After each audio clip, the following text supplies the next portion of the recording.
Bonsoir et bienvenue à toutes et à tous dans Collection, une émission littéraire de Madame Figaro. Ce soir, nous allons parler de poésie. À tout de suite.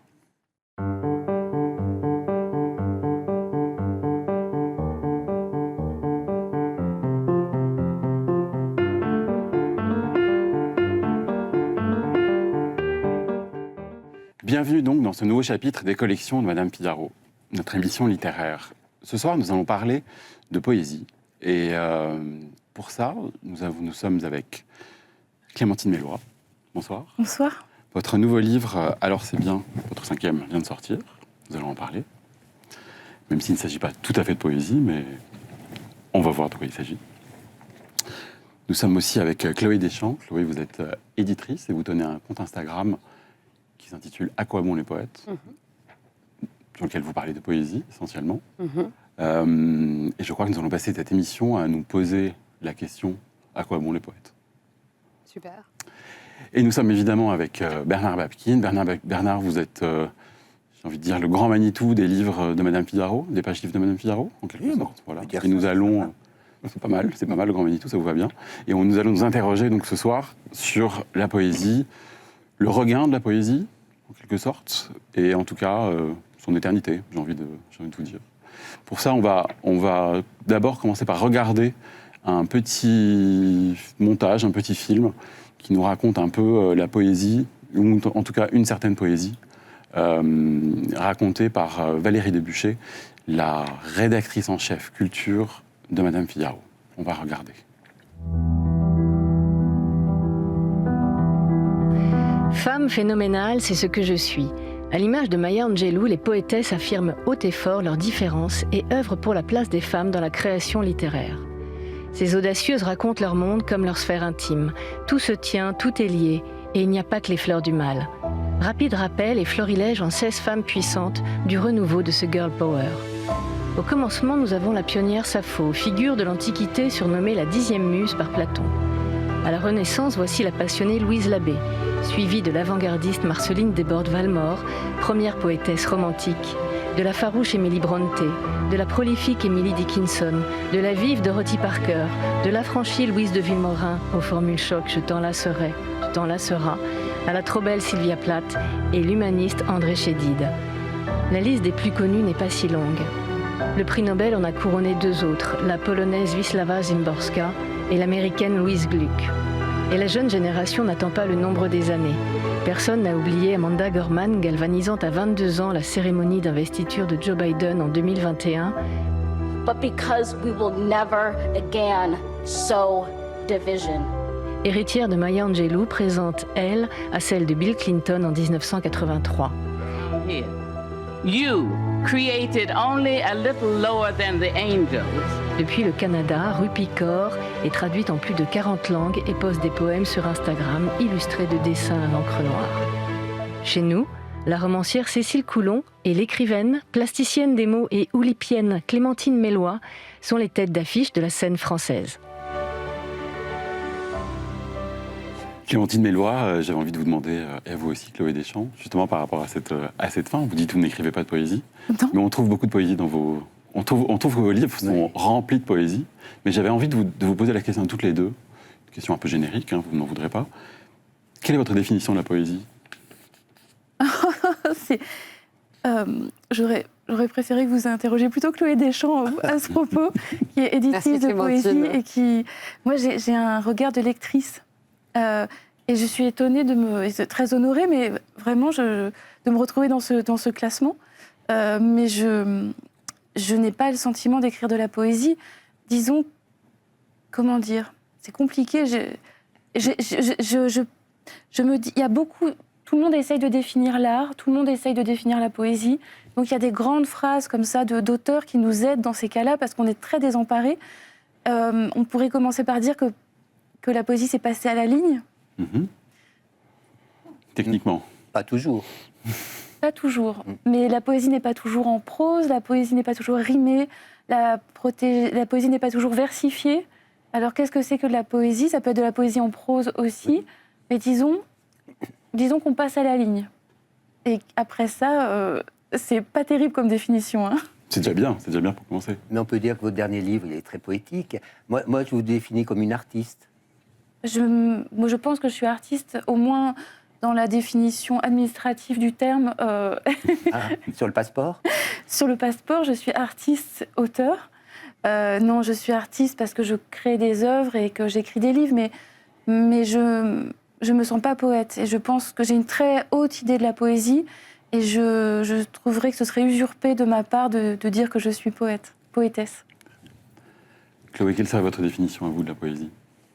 Alors, la définir, ça, j'en serais bien incapable. Non, mais je pense qu'il n'y a pas, justement, en fait, la seule définition de la poésie réside en premier lieu dans le fait qu'elle ne se définisse pas.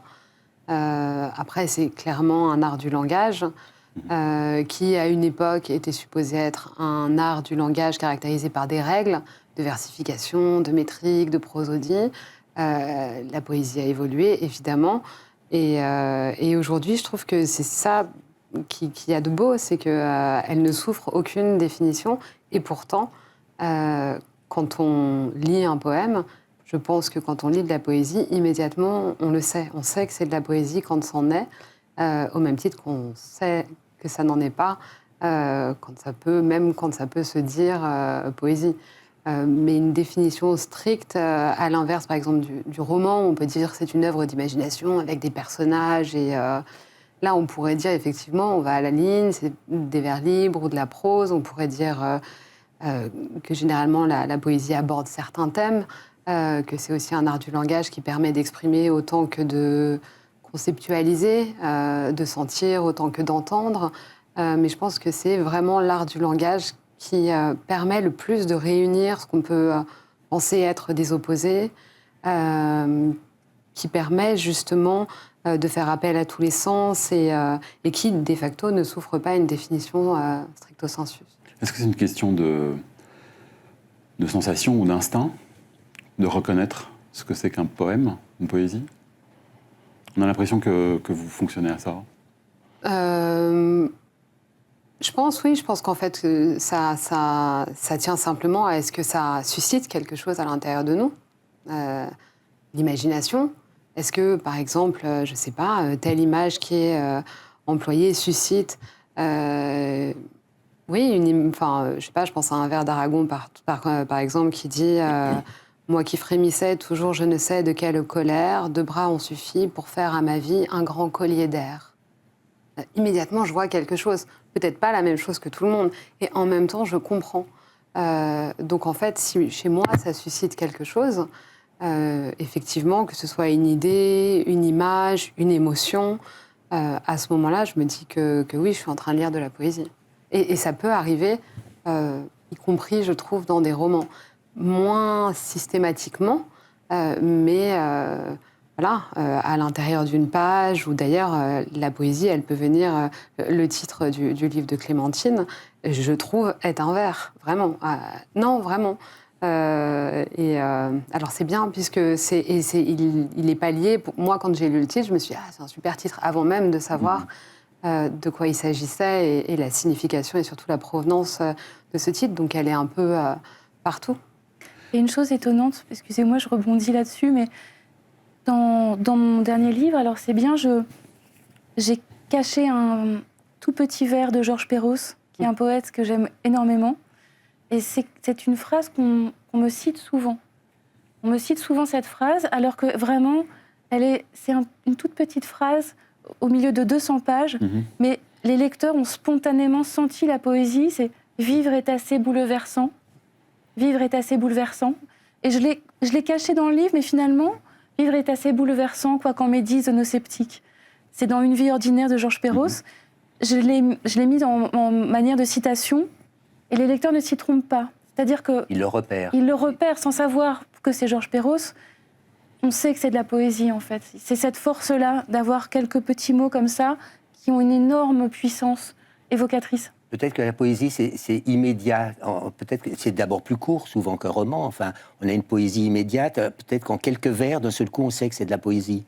Je pense, oui. Et chez Georges Perros, par exemple, qui est un poète que j'adore aussi, ce qu'il y a d'intéressant, c'est qu'Une vie ordinaire, dit bien, c'est comme une autobiographie poétique, comme Queneau a pu le faire par exemple, mais il ne s'agit pas d'employer des termes compliqués ou une langue différente. C'est un peu l'idée que parfois on peut se faire de la poésie. Oui. D'ailleurs, Paul Valéry disait certains se font de la poésie une idée si vague qu'ils prennent ce vague pour l'idée même de la poésie, ce que je trouve très drôle et très vrai. Mais chez Perros, au contraire, c'est justement vivre est assez bouleversant, c'est tellement simple et en même temps c'est déjà de la poésie. Il y a un vers de lui que j'adore qui dit « Alors je vous ai pris dans mes bras toutes mes solitudes, tous mes moments d'euphorie triste, de joie désespérée. Je vous ai juré qu'on pourrait se revoir. » Puis après, ça continue, il parle toujours, l'intonation n'y était plus. Et ça, on est dans un poème, c'est certain, alors qu'à bien y regarder, hormis le fait qu'on aille à la ligne, et ce qui est quand même important, je veux dire, de lire un texte où il y ait cet espace, c'est justement ça qui définit aussi la poésie. Je pense que c'est un espace très intime. Dans un roman, il se passe plein de trucs, un truc explose. Je ne dis pas que ce n'est pas possible dans un poème, mais il y a beaucoup de... Là, il y a, même dans l'espace de la page, un espace qui est dédié à nous. Et je pense que, en tout cas, moi, ça ne m'étonne pas de vous voir, puisque vous faites partie de l'Oulipo. Et je sais que moi, mon grand choc de poésie, ça a été Jacques Roubaud, qui jouait beaucoup sur la justif. Non, je voulais juste dire le panorama très, très beau qu'on a vu. On voyait que des... Je ne sais pas comment on dit d'une femme poète, une poétesse. Moi, poétesse, je ne trouve pas que ça soit un mot très, très beau, mais Pourquoi une femme poète. On a vu que des femmes... Il faut dire aussi qu'on n'a pas exclu forcément les hommes. Il y a des hommes poètes. D'ailleurs, vous avez cité beaucoup d'hommes, là, en poésie. Il y a un quota, c'est comme au moment des présidentielles, quoi. C'est juste pour vous dire que là, on a choisi le côté féminin, mais il y a pas, voilà, il y a des hommes aussi poètes. Je vais passer aux femmes, je vous rassure. Et on parlait de il y a un 3e prix Nobel, donc qui était poète aussi, hein, qui est une Sud-Coréenne qui vient d'avoir le prix Nobel, et donc qui aussi a commencé à écrire de la poésie et après des romans. On parlait, vous êtes oulipienne, donc oulipienne. Dites-nous ce que c'est, en fait, le mouvement littéraire, Oulipo. Oulipienne, on dirait un peu une maladie. Je suis oulipienne. Non, mais est-ce qu'on dit oulipienne, d'ailleurs? On dit oulipienne, tout à fait. Donc, je suis membre de l'Oulipo. Voilà, l'Oulipo, c'est joli, oulipienne. Voilà. Ouvroir de littérature potentielle, qui est un groupe de travail qui a été fondé par Raymond Queneau et François Le Lyonnais en 1960. Ça fait un certain temps, maintenant. Ah, ben on était nés. Et... on est 41 membres, dont un certain nombre excusés pour cause de décès. Oui. Certains sont célèbres, d'autres moins. Les membres les plus célèbres, c'est Georges Perec, Italo Calvino, Marcel Duchamp, Hervé Letellier, qui a remporté le prix Goncourt avec l'Anomalie. Tout simplement, on se retrouve, on s'intéresse aux potentialités du langage, de la langue et de la littérature. Mais il y a un concours d'entrée, comment ça se passe? On est coopté, c'est-à-dire qu'on est choisi à l'unanimité, et si on a demandé à rentrer dans le groupe, on est exclu d'office. Et on ne peut jamais quitter l'Oulipo, c'est-à-dire on dit oulipien un jour, oulipien toujours. Oui. On est, quand certains meurent, ça arrive dans la vie, on est dans ce cas-là excusé pour cause de décès. Aux réunions, excusé aux réunions pour cause de décès, mais c'est un groupe de travail qui se réunit tous les mois et on parle de nos découvertes littéraires, de nos projets. Donc il y a des réunions incroyables où on découvre nos camarades. Vous avez un lieu, un bureau, comment ça se passe? On se retrouve... On aimerait bien une souris pour voir qu'est-ce que... En plus, vous avez tous beaucoup d'humour, non? Non. Si, quand même, on aime bien jouer avec le langage. On se retrouve une fois par mois chez un oulipien qui a... Un grand appartement. Une oulipienne qui a un appartement suffisamment grand pour recevoir tout le monde. Et on a un ordre du jour très strict, qui est le même depuis 1960, avec quelques variantes récentes, mais ensuite on discute, on travaille et on dîne. C'est vraiment rien de spectaculaire, on n'allume pas de bougies. Oui, c'est pas une secte. Ou quasiment. C'est pas une secte. C'est pas une secte, non, mais ce qui est intéressant, c'est qu'on s'intéresse vraiment, on a ce goût en commun, tout en étant de générations très différentes, on a un travail très différent. Certains sont poètes, vraiment, c'est-à-dire pas comme moi. Certains sont romanciers, il y a des jeunes, des moins jeunes, il y a des étrangers. Et on travaille ensemble, on discute, et on s'attache à des formes, notamment de contraintes d'écriture. Par exemple, la disparition de Georges Perec, qui est le plus célèbre. Qui est le plus célèbre et le plus évocateur. C'est la disparition la plus célèbre. Un roman écrit sans la lettre E, Alors que c'est la lettre la plus utilisée en français. Voilà. Et d'ailleurs, c'est une question pour les traducteurs de la disparition. Voilà, c'est un autre sujet. Moi, oui, on parlera tout à l'heure. Enfin, j'aimerais bien qu'on parle de la traduction de la poésie, parce que comment on peut traduire un poème mais moi je pose la question à tout le monde. Je n'ai jamais essayé, mais... mais c'est délicat quand même. C'est peut-être pour ça que la poésie, ça s'exporte peut-être assez mal, non ? Que ça s'exporte, non. La preuve, Emily Dickinson voyage jusqu'à nous. Mais est-ce qu'on a vraiment ce qu'elle a voulu dire quand c'est en français ? Je pense que c'est toujours une question d'interprétation. Oui. Mais ça, là-dessus, Semprin, d'autres ont évidemment écrit. Il y a toujours une sorte une trahison. Oui, même pour le roman, pour tout. Hein, mais j'ai l'impression que c'est encore plus fort sur la poésie. C'est une trahison. C'est une trahison poétique, quasiment. Oui. Le problème, c'est que quand par exemple, Emily Dickinson, qui est quelqu'un que j'adore, il y a un de ses poèmes que j'aime beaucoup qui dit « I'm nobody, who are you? You are nobody too, so that's a pair of us. » Tanterle, bon bref. Mais parce que vous avez fait anglais première langue, c'est pour ça qu'on vous comprend bien. LV1, tout à fait. Voilà. Espagnol, LV2. Mais pour les autres. Mais pour les autres, mais donc justement en français, et pourtant j'adore la traduction de Claire Malroux, qui est la traductrice en NRF. Mais évidemment qu'on perd. Je suis personne, et toi qui es-tu ? Tu es personne aussi. Ah, alors on fait la paire. Ne le dis pas. Il pourrait le dire. Et d'ailleurs, c'est drôle parce que ce poème-là, donc ensuite elle dit Don't tell, that advertise. Et je sais que c'est traduit différemment par les deux traductrices. Je ne veux pas me tromper, mais je pense que Malroux traduit par ça pourrait se savoir ou quelque chose comme ça. Et une autre traduction est il nous dénoncerait. Ce qui n'est pas du tout la même chose. Donc il y a toujours une question d'interprétation. Moi, je sais qu'il y a des langues que je ne parle pas, mais dont j'achète les éditions bilingues. C'est bien que vous êtes éditrice. Hein. Oui. Ce qui est le cas, si je peux me permettre, je ne sais pas, j'ai une trop mauvaise vue pour voir quels livres sont sur la table, mais je vois que c'est de la collection Poésie Gallimard. Et souvent, ce sont des éditions bilingues. Absolument. Donc on a le poème original sur la page de gauche, le poème traduit, qui permet aussi de lire au moins la musicalité du poème, même si on ne comprend pas la langue. L'histoire du rythme, finalement, de la poésie. Exactement. C'est une question de rythme. On va continuer à s'interroger sur la poésie, mais avec quelqu'un qu'on a interrogé, qui va nous raconter un peu ce que signifie la poésie aujourd'hui. Pour elle. On va essayer.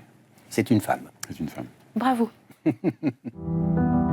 Je suis Cécile Holban et je suis écrivain, poète, traductrice et peintre. C'est un de mes derniers livres, Première à éclairer la nuit. Dans ce livre, il s'agit de donner la parole à 15 femmes poètes du XXe siècle. Elles ont toutes quand même en commun cet élan qui les a poussées à aller jusqu'au bout d'elles-mêmes, à aussi trouver leur propre voie, leur propre liberté.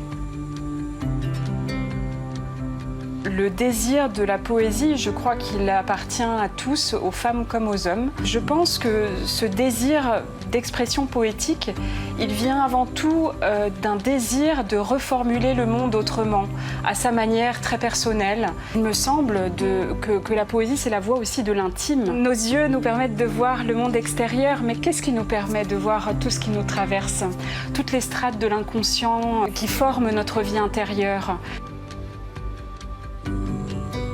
Je pense que la poésie, c'est cette flamme qui nous permet justement d'aller puiser ces choses qui sont dans notre nuit intime. La poésie n'est pas forcément quelque chose de gai, n'est pas du tout forcément quelque chose de lumineux, mais c'est cet acte de la parole poétique qui permet d'éclairer, de transcender ces expériences et de nous permettre aussi, par la voix poétique, en tant que lecteur de poésie, de transcender notre expérience en trouvant cette expérience chez les autres. La poésie, comme disait Max Jacob, c'est quand deux mots se rencontrent pour la première fois. C'est créer des images avec des mots.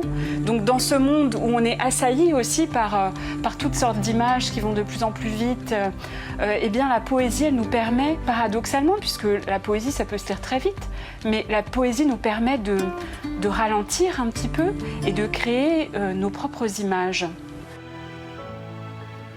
Chloé, On aurait pu lui poser la question de votre compte Instagram, à quoi bon les poètes. Mm-hmm. Je me demandais qu'est-ce qui vous a donné envie de démarrer ce compte-là, dans lequel vous montrez des livres de poésie avec votre main. Des poèmes. Des poèmes. Et qu'est-ce qui vous a donné cette envie-là, dans cette contrainte-là? Instagram, c'est une contrainte assez particulière. En fait, au début, c'était pas prévu. Comme souvent les choses dans la vie. Il s'avère que j'ai découvert Instagram, ça je pense comme absolument tout le monde, et posté des photos de moi absolument insignifiantes, de mes vacances, voilà. Puis j'ai décidé d'arrêter parce que ça me prenait trop de temps et que c'était pas très intéressant, je pense. Et puis est arrivé le confinement. Et à ce moment-là, aux gens que j'aimais, j'envoyais de la poésie et je mettais ma main, qui était un peu une façon de dire je suis là. Donc je mettais ma main sur le poème, sur le recueil pour qu'ils sachent d'où je sortais le poème. Et puis ensuite, je leur envoyais le poème. Et il s'avère qu'à ce moment-là, j'étais confinée avec d'autres personnes. Et parmi ces autres personnes, on parlait d'Instagram. Et je me suis dit, je pourrais commencer un compte. Au départ, c'était vraiment un compte très, très sérieux. Puisque les tout premiers posts, le premier post, il date vraiment de mars 2020, donc alors qu'on était encore enfermés. Et j'avais un souci de bonne élève et vraiment d'anthologiste. Donc ça me prenait beaucoup de temps, parce que par exemple, Georges Perros, je voulais tout lire. Et ensuite, je mettais un grand commentaire qui se répétait en plein de commentaires. Et en fait, personne ne lisait les commentaires. Et ça a vraiment commencé à partir du moment où en fait, j'ai posté régulièrement. C'était un poème par jour. Au départ, il n'y avait même pas mon nom, ce qui m'a permis comme ça de rencontrer un auteur qui est venu me parler et on a pu faire un livre de poésie ensemble, puisque mon nom, c'était Ulysse, puisque Ulysse, dans l'Odyssée, c'est personne. Il dit justement « je ne suis personne ». Et voilà, et puis c'était innocent, mais très sincère, authentique. Virginia Woolf, dans Une chambre à soi, parle de ça, de faire des choses, en tout cas, qui sont authentiques. Elle parle notamment de certains livres. Et je pense que c'est comme ça que ça a grandi. Et c'est drôle, parce que je ne m'y attendais pas. Je l'ai fait sérieusement, en espérant. Mais je ne m'attendais pas à ce que ça devienne aussi important. Et à la fois, j'étais heureuse, parce que quelque chose qui me demandait du temps trouvait là un écho. Parce que je me disais que je pouvais partager ça avec d'autres, mais aussi, et ça je pense que c'est vraiment le propre de mon métier d'éditrice et de ce qu'on fait en littérature et de la raison pour laquelle on aime les livres, c'est une forme, en tout cas pour moi, de religion dans le sens laïque du terme, de ce qui relie, ce qui nous relie les uns aux autres. Donc voilà. Comment vous choisissez,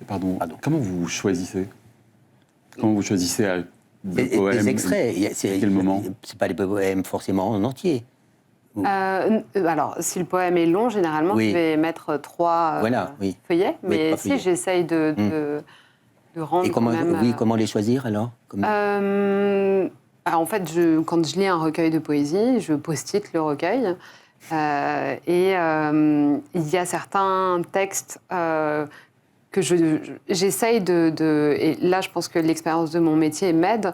J'essaye de trouver un poème qui, à la fois, représente à mes yeux, du point de vue de ma subjectivité, je n'ai pas le choix, le mieux ce que je suis en train de lire, et en même temps puisse toucher le nombre le plus large, et en même temps puisse dire quelque chose de moi, mais pas trop. Et est-ce que ça peut résonner avec l'actualité, par exemple, ou pas? Oui, là, ça peut être un le 7 octobre, j'ai choisi de mettre un poème de Charlotte Delbo. Et là, vous avez dit, au début, j'étais très sérieuse, et maintenant, vous êtes plus rigolote, ou comment ça se passe? Je suis toujours rigolote. D'accord. Toujours sérieuse. Mais sérieuse. Mais non, c'est-à-dire que là où avant, ça me prenait énormément de temps, c'est parce que je voulais tout lire, et je mettais toute la biographie de chaque auteur, vraiment, en commentaire, et ça me prenait beaucoup, beaucoup de temps, et ça, j'ai cessé de le faire. J'indique toujours, évidemment, le nom de l'auteur, sa nationalité, par un drapeau, ce qui est un quiz, comme ça on peut rigoler un peu. Très bien, on peut faire les drapeaux. On rigole sérieusement. On le fait à la fin. Voilà, et ses dates de naissance. Clémentine, vous disiez tout à l'heure que la poésie, c'est passer à la ligne. Il ne suffit pas de passer à la ligne, c'est pour ça que c'est une mauvaise définition. Je suis incapable Il faut aussi passer de page. Pardon ? C'est aussi une question de passer à une autre page, parfois. Aussi, oui, bien sûr, mais c'était évidemment une mauvaise définition de la poésie, parce qu'il ne suffit pas de passer à la ligne pour devenir poète, malheureusement. Vous me permettez de lire quelques lignes de votre livre ? Je suis là parfois, j'appelle alors la mort, qu'elle vienne là. La voilà, la voici. Merde, elle est passée, ce sera pour la prochaine fois. Dites-moi que ce n'est pas un poème. C'est un poème de mon père. Oui. C'est un poème de mon père, en fait, ce livre est... artiste, on va dire. Et mon père était artiste. Dites-nous qui il était. C'était un sculpteur, Bernard Mélois, qui était sculpteur. Et ce livre est un récit, un hommage à mon père, le récit de sa vie. Et comme toutes les vies se terminent par la mort, le récit aussi de sa mort. Et ce livre, je l'ai voulu traverser par sa voix. Donc il y a sa voix à l'oral, à travers les échanges que nous avions quand je le veillais à la fin de sa vie. Et dans la deuxième partie du livre, ces textes, les textes que j'ai découverts après sa mort dans ses carnets. Et pendant que nous discutions, mon père écrivait des poèmes pour le plaisir. Et je suis dans son atelier sur cette image. Oui. On peut expliquer, parce que cette passion d'Attolémaillé, donc il faisait des sculptures, vous alliez tous les week-ends chercher des vieilles casseroles. Non. On allait au tas d'ordures, à la décharge publique. Voilà. Alors les citadins savent peu, je me suis aperçue, savent peu ce qu'est une décharge publique parce que ça n'existait pas en ville. Dans les campagnes, il n'y avait pas de déchetterie jusqu'aux années 90. On jetait comme ça, voilà. Il y avait des décharges à ciel ouvert et on mettait le feu. Enfin, là, on mettait le feu, quelqu'un de la mairie en tout cas mettait le feu. Et c'est là où nous allions chercher la matière première des sculptures de mon père. Donc de la tôle émaillée. De la tôle émaillée, donc des fétous, des brocs, des louches en métal émaillé. Coloré, souvent. C'est toujours très coloré. Oui. Alors, ça ne se fait plus depuis longtemps. C'est en train de revenir un peu à la mode. Un petit peu, oui. C'est une très jolie matière. Ça brûle un peu les lèvres quand on boit avec une tasse en tôle émaillée. En tout cas, mon père soudait, faisait des sculptures à partir de ce matériau-là. Il créait à partir de rien, contrairement à la sculpture traditionnelle où on enlève de la matière, on enlève du marbre, on taille, on modèle la glaise. Lui partait de rien et créait une forme. Et il construisait quelque chose. Il y a une chose qui est très belle, et c'est un poète aussi, il y a une chose qui est très belle, c'est que dans chaque sculpture, avant de la composer comme ça, il créait en tôle émaillée un cœur rouge, qu'il mettait à l'intérieur de la sculpture et qu'on verra plus du tout après. Rouge, ça, c'est un geste poétique magnifique. C'est magnifique, mais mon père avait vraiment des... Pour lui, les symboles étaient forts, les images étaient fortes, pour moi aussi, et les histoires. Et on est vraiment composé d'histoires. Et mon père créait une structure pour ses sculptures. Et avant de le recouvrir de tôle émaillée, il soudait un cœur à l'intérieur. Et je me souviens, enfant, très souvent, d'avoir regardé entre deux tôles, avant que la dernière soit soudée, pour voir ce cœur que personne ne verrait plus, puisqu'on ne peut pas deviner qu'il y a un cœur à l'intérieur de ces sculptures. Il donnait vie symboliquement à ces sculptures. Et il écrivait des poèmes, et je lui récitais, on récitait ensemble ces poèmes que j'aimais beaucoup quand j'étais enfant, c'est-à-dire quand j'étais adolescente. J'aimais, pour moi, la poésie, c'est aussi une découverte de la langue et de la littérature à travers la poésie. François Villon. On sent aussi une forme de légèreté dans cette poésie-là, enfin, à la fois dans l'échange que vous avez avec votre père, dans son travail à lui, dans ce qui devient votre travail à vous. On sent aussi qu'il y a que ce qui est poétique là-dedans, c'est aussi une forme de légèreté et d'évasion. C'est une forme de légèreté. Je ne suis pas sûre de pouvoir, c'est vraiment de savoir ce que c'est quand on dit que quelque chose est poétique. C'est comme quand on dit c'est surréaliste. Ah, c'est une situation surréaliste. Un jour, je m'étais amusée à chercher tableaux surréalistes sur Le Bon Coin. Je ne sais pas si on a le droit de citer les noms. Oui, bah bien sûr. Bon, et je m'étais amusée à faire une collection de tableaux surréalistes. Et on s'aperçoit que tout est surréaliste. Donc, je sais pas, le métro est en panne, il se met à pleuvoir, on dit mais c'est surréaliste. Qu'est-ce que c'est que le surréalisme? Et qu'est-ce que c'est que la poésie? 100 ans plus tard, on ne sait pas. C'est difficile. Et donc on dit c'est artistique, c'est poétique. Donc je ne sais pas si mon père était, mais je pense que c'était un poète. Mais enfin, le poème que vous venez de citer, effectivement, c'était vraiment, il est passé à la ligne. Je vous propose d'écouter une forme de définition de la poésie, mais qui est tirée d'un de vos textes, d'un texte précédent. Ah, très bien. Vous l'avez peut-être oublié, mais pour ça, on va écouter Pascaline Potvin, qui est journaliste à Madame Figaro. Elle va nous lire un extrait. Quand est sorti le single « Sauver l'amour » de Daniel Balavoine, le 18 mars 1986, j'allais avoir 6 ans. Tous les ans, à chaque fête de l'école, à chaque arbre de Noël, à chaque kermesse, j'ai entendu cette chanson. Serveuse dans des bars, j'ai entendu cette chanson. Aux Beaux-Arts, en ancrant des pierres lithographiques, j'ai entendu cette chanson. Au supermarché, quand j'ai fait mes courses, encore et encore, dans la rue, à la radio, à chaque étape de ma vie, j'ai entendu cette chanson. C'est même ici.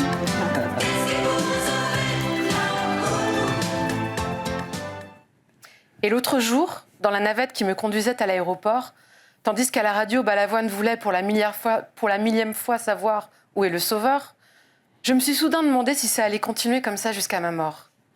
Si, vieille dame dans un hospice, à supposer que je vive jusque-là, j'entendrais encore Daniel Balavoine s'interroger sur la façon de remplacer le besoin par l'envie, et si finalement, cette chanson n'aura pas été, malgré moi, la bande-son de ma vie.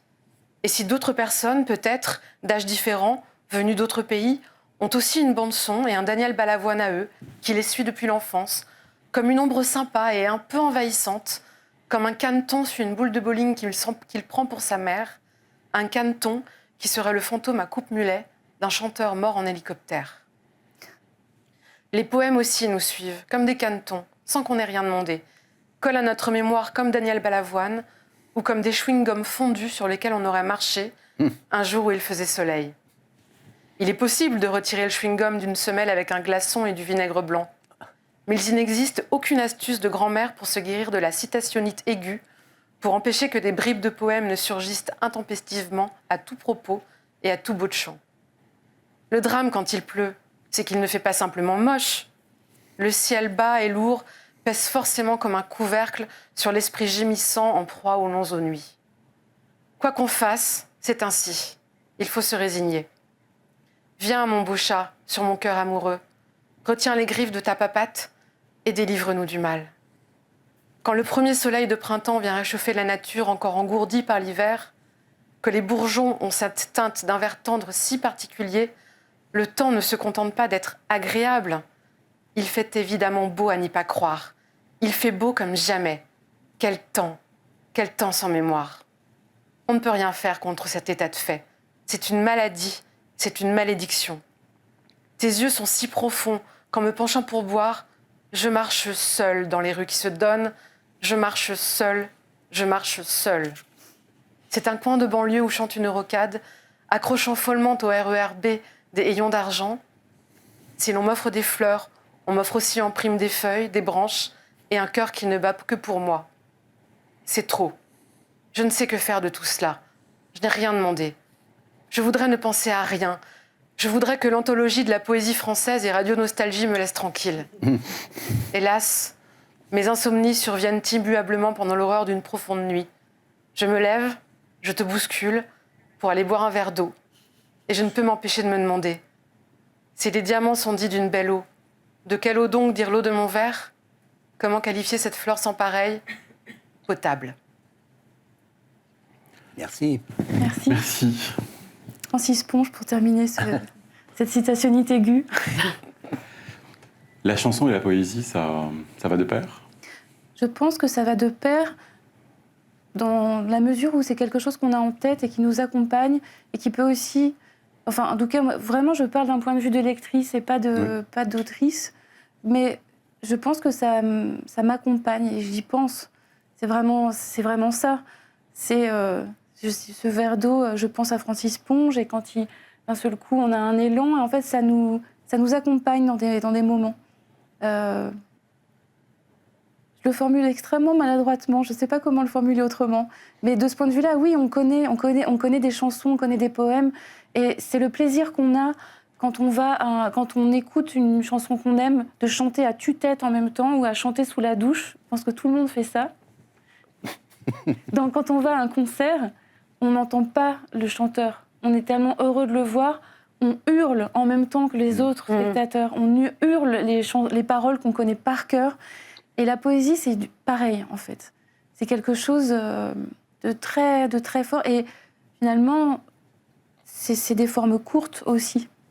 Chloé, est-ce que pour vous, la poésie peut avoir le même effet qu'une chanson dans un effet sentimental, par exemple, ou un effet d'éloignement de la réalité, parfois? Oui, et en même temps, non. C'est-à-dire que dans la chanson, je dirais que je vais être assez sensible à la mélodie, à la musique. Et c'est comme si le texte venait avec. Dans la poésie, c'est totalement fondu. Mais on fait sa musique soi-même. La musique vient est dans le poème. Il n'y a pas d'instrumental, il n'y a pas d'accompagnement. En revanche, je rejoins Clémentine sur ce qu'elle disait. C'est vrai que ça colle comme un chewing-gum de la même manière qu'une musique. Parfois, on ne fait jamais ce jeu-là. Je vais te mettre une musique dans la tête et tu vas l'avoir toute la journée. Bon, je sais qu'à mesure, plus je lis de poésie, plus c'est dingue parce que beaucoup d'expressions courantes ou même là, il n'y a pas très longtemps, quelqu'un disait quelque chose et je me disais mais c'est pas possible, ça me rappelle quelque chose et ça revient en fait. C'est comme une bulle qui revient à la surface et c'est-à-dire que quelque part, ça vient colorer le monde entier. Et comme souvent les poètes, on citait Perros, mais il y a beaucoup d'autres poètes femmes, André Chédid. Oui, et il y a quand même il y a des poètes qu'on met en musique aussi. Hein. Il y a des beaucoup. Aragon, bien entendu. Voilà, Aragon a été beaucoup mis en musique aussi. Donc ça se prête. Il faut dire que le poème se prête aussi à ajouter une musique. Et il y a même un poète que moi j'aime beaucoup qui s'appelle K.E. Tempest, qui aujourd'hui, je pense, principalement, chante ses poèmes. Et c'est vraiment de la poésie. Il vient de la poésie. Alors, on dit poésie slam, mais c'est d'ailleurs son dernier album qui est sorti, je crois, il y a 2 ans et qui s'appelle The Line is a Curve. Donc, la ligne est une courbe. Je l'écoute vraiment, moi, comme de la poésie. C'est-à-dire que je m'assieds et j'écoute la poésie. Et vous, dans votre vie, vous avez un balavoine aussi? Est-ce que j'ai une chanson qui oui. Je réfléchissais. Non, ça n'a pas l'air de venir. J'ai une chanson qui m'a marquée, oui, mais qui revienne au supermarché et jusque sur un plateau. Non, je n'ai pas cette chance. Vous voyez bien, encore ce soir, il y avait du Daniel Balavoine, ça me poursuit. C'est incroyable. C'est pas une mauvaise surprise. Pas du tout. Est-ce que certains poèmes restent en tête, comme une chanson reste en tête? Ah bien sûr, oui. Moi, il y a des poèmes qui sont entêtants. Et qui reviennent vraiment. Là, quelqu'un, je sais pas, je parlais à quelqu'un qui me disait c'est pourquoi on a décidé de. Et cut, quoi, j'écoutais plus. J'étais pourquoi ça me rappelle quelque chose? Et en fait, j'ai lu un poème de Philippe Jacotet. Et dedans, il dit c'est pourquoi tant il me trouble. Et donc, j'ai eu 2 minutes d'absence de la conversation pour me dire d'où ça vient. Et en fait, ah oui, c'est ce poème. Une forme d'intoxication? Oui. Non. Non. Ou alors si, comme dirait Apollinaire dans un autre poème, c'est drôle, ça remonte tout le temps. Un poison doux et chaste, c'est comme de l'opium, quoi, parce qu'il parle d'opium. Pardon, vous êtes très addict à la poésie quand même, non? Alors ça, oui. Mais d'intoxication, non, parce que dans l'intoxication, il y a quelque chose de péjoratif, je suppose, alors que dans la poésie, pas. C'est plus comme si ça colorait désormais le monde. Et je pense que c'est là où c'est quelque chose qui m'enrichit, et notamment du point de vue des autres. C'est comme si mon monde était beaucoup plus large, en fait. On a pas mal parlé. Je voudrais qu'on se taise. Non, pas vraiment, au contraire, mais qu'on soit encore plus constructif. J'aimerais avant de conclure, qu'on ait un petit moment Bernard Pivot. C'est notre moment Bernard Pivot. Bernard. C'est pas moi. Quelles seraient vos recommandations de poésie? Quels sont vos poèmes? Quel est votre livre de poésie préféré? Quel est votre...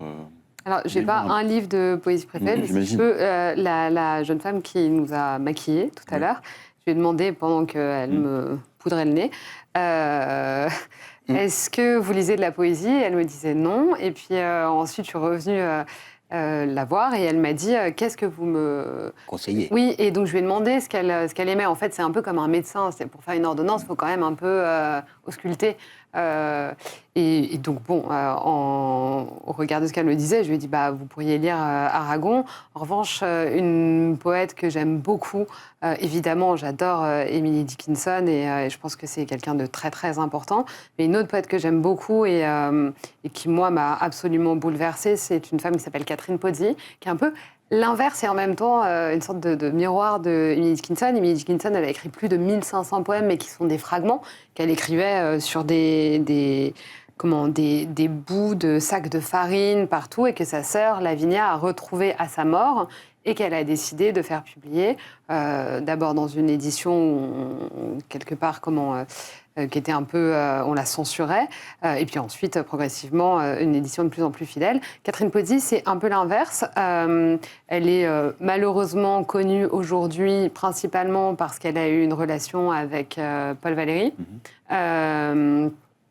Mais c'est pour moi un génie vraiment poétique, et elle-même, de son vivant, ne voulait pas que ses poèmes soient publiés. Et, alors, à l'inverse de Emily Dickinson, qui est très prolifique, Catherine Pozzi, elle en a écrit très peu, 6, parmi lesquels je trouve qu'il y a un des plus beaux poèmes de la littérature qui s'appelle Vallée. Qui est donc il y a Ave et Vallée, et je pense que c'est vraiment une femme qui mérite qu'on la découvre. D'accord. Et vous, Clémentine ? Quelle recommandation j'aurais à donner mes goûts propres. Parmi les classiques, il y a Georges Perros, dont j'ai déjà parlé, Une vie ordinaire ou Papier collé, qui est pour moi une grande référence. Et parmi les contemporains, il y a deux poètes parmi les plus récents. J'aime beaucoup ce que fait Guillaume Decour et Victor Pouchet, que Chloé a édité notamment, La Grande Aventure et l'Option légère, qui est vraiment, il y a un air de famille avec Perros, dans la simplicité, dans ce que ça évoque et dans ce que peut avoir de bouleversant, deux mots très simples à coller. Et c'est là où on voit le grand génie de certains poètes, de réussir à susciter quelque chose d'aussi fort avec une telle économie de moyens. J'ai beaucoup d'admiration pour les auteurs qui parviennent à faire ça. Vous avez des vers préférés ? Un vers préféré que vous aimeriez citer ? De Victor Pouchet, j'ai Émoji cœur, émoji chien. J'espère quand même que tu vas bien. Et vous, Audio ? Et vous avez quelques vers Moi, il y a... des vers que je me répète très souvent sont des vers d'Apollinaire dans un poème qui s'appelle Cor de chasse. Et ce que je me répète le plus souvent, c'est « Passons, passons, puisque tout passe. Je me retournerai souvent. Les souvenirs sont corps de chasse, dont meurt le bruit parmi le vent. » Et vous, Bernard ? Un livre ou un poème, ce que vous voulez. Pour moi, la poésie, c'est quand même le pays de l'enfance. Donc, j'ai un poème de Prévert qui... Petit, j'adorais ce poème parce que je trouvais ça tellement drôle. Je ne veux pas le dire en entier, mais c'est Louis I, Louis II, Louis III, Louis IV, Louis V, Louis X, dit le hutin, Louis XIV, Louis XV, Louis XVI, Louis XVIII. Et puis personne, plus rien. Qu'est-ce que c'est que ces gens-là qui ne sont même pas foutus de compter jusqu'à 20 ? Et moi, ça me faisait rire. Et ça me continue à me faire rire. Ce sera presque notre mot de la fin. On va se quitter sur ces quelques mots d'une poète qui s'appelle Etel Adnan. Je vous lis quelques lignes pour conclure. Le soleil est sorti dans la nuit pour faire un tour et le divin a traversé la chambre. Les fenêtres se sont ouvertes. L'écriture résulte d'un dialogue avec le temps. Elle est fabrication d'un miroir dans lequel la pensée se dépouille et ne se reconnaît plus. Merci à vous d'avoir été là. Merci pour cette discussion. Et on se retrouve le mois prochain pour un nouveau chapitre des collections consacré cette fois à la littérature et au cinéma. Bonne soirée.